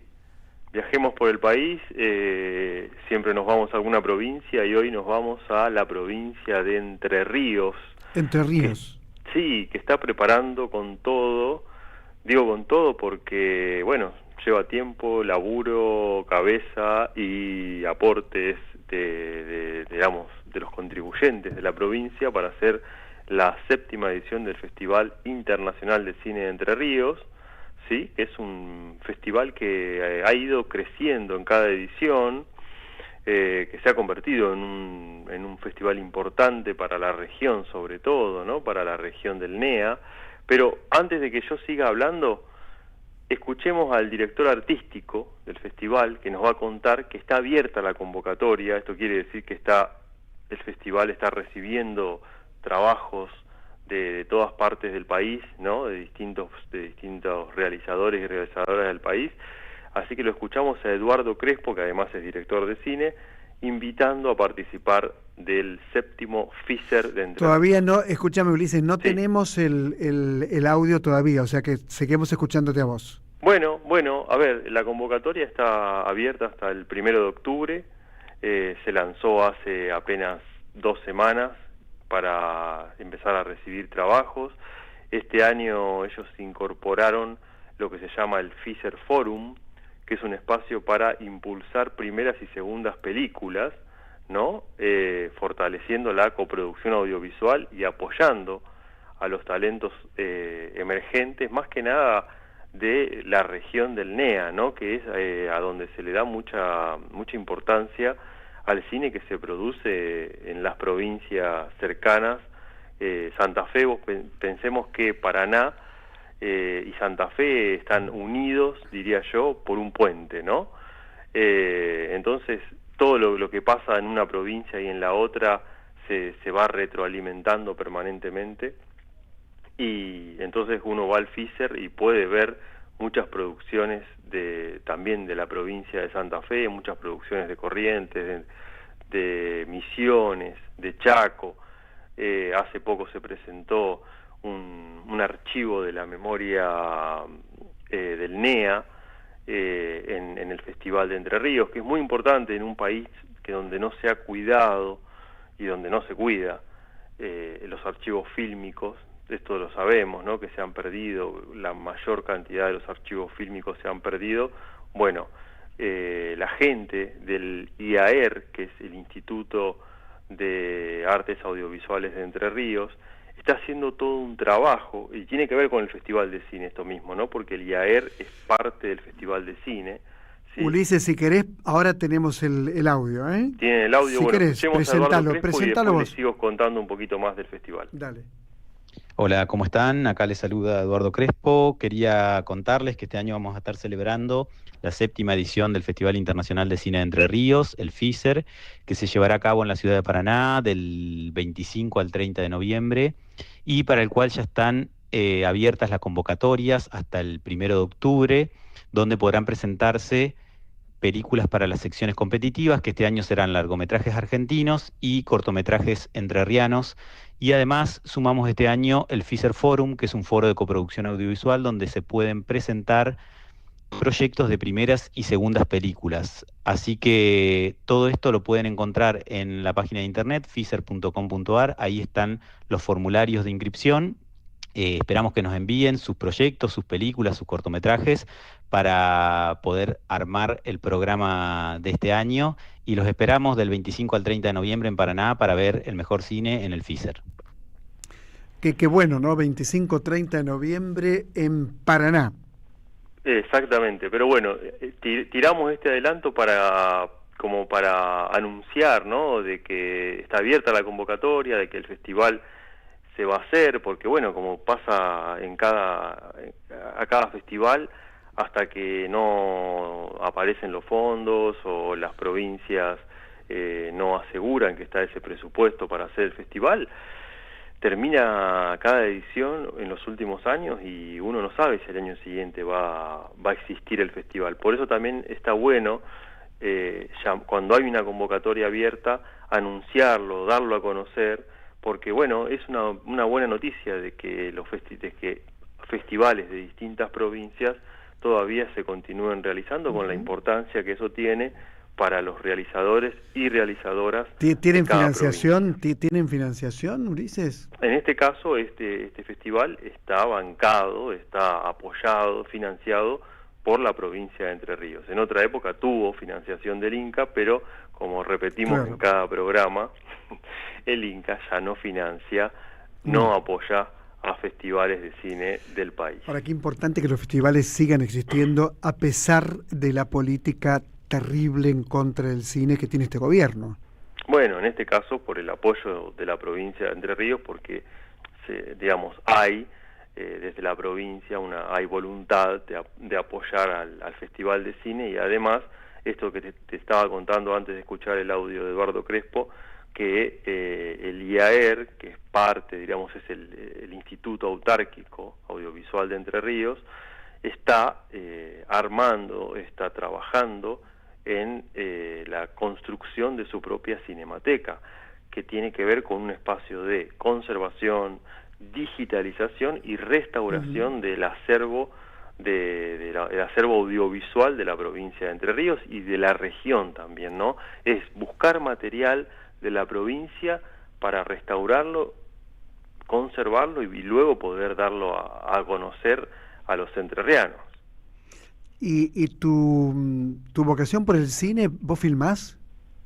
Yo también hago producción audiovisual también, hago un programa, algún día si querés vamos a hablar de eso, hago un programa ambiental que hasta el año 2023 salimos por el canal Encuentro. No sé si te suena por qué, hasta el año 2023, porque Sí, es un sí, programa... de la misma manera que yo trabajé hasta el año 2023 en la televisión pública. Pero hasta el año 2023, un programa que cuenta historias del agua y que viene con un gobierno que quiere privatizar AISA, ¿no? Imagínate que no les va a interesar mucho que haya un programa que cuente historias del agua, ¿no? Cuando la idea es privatizar justamente la entidad que defiende, cuida el agua de los argentinos. ¿Y vos filmás? Sí, también, sí. Tengo cortometrajes dirigidos, no un largo todavía, pero bueno, por ahora cortometrajes documentales. Ya llegará Ulises, sos muy joven y muy talentoso, o sea que va a llegar. Te mando un abrazo. Bueno, un fuerte abrazo y nuevamente gracias por este espacio para poder difundir el cine federal. Era Ulises Rodríguez en El Refugio, son las 23:55.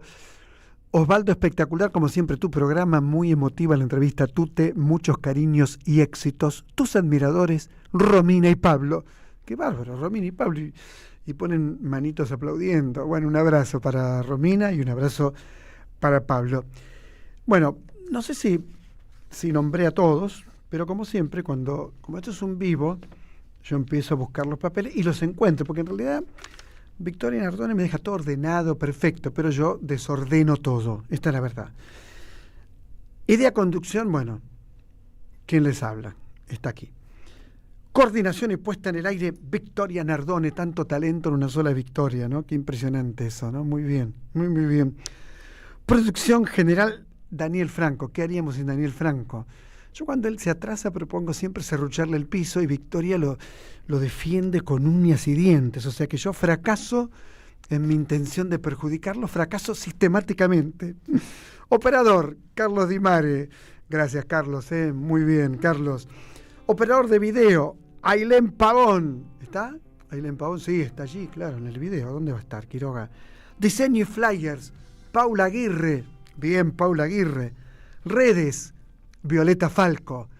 Redes es que, viste que yo, por ejemplo, mañana me levanto y aparecen en Twitter, aparecen en los lugares que más o menos miro, aparecen los cortes del programa, lo cual es bárbaro porque lo puedes replicar y así crece infinitamente. Bueno, aunque no lo crean, me quedó algo por allí plantado, que es hablar de una obra en el Teatro Nacional Cervantes, que es Luciérnaga, Sueño Bastardo. A ver, brevemente, digo, es un virrey excéntrico, lo hace muy bien Lautaro Delgado, notable Lautaro Delgado, como siempre Lautaro, ¿no?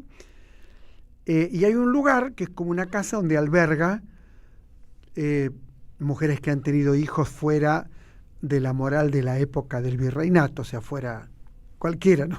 Cualquiera está fuera de esa moral de la época del virreinato, que han tenido hijos, niños abandonados que quedan en ese sitio, y esto con una dirección que es del mismo autor, que es Horacio Nin Uría, que escribió este texto, donde todo lo que ocurre tiene que ver, por un lado, con una mirada ridícula y delirante. Ridícula es un halago en este caso, de puesta en escena de una época.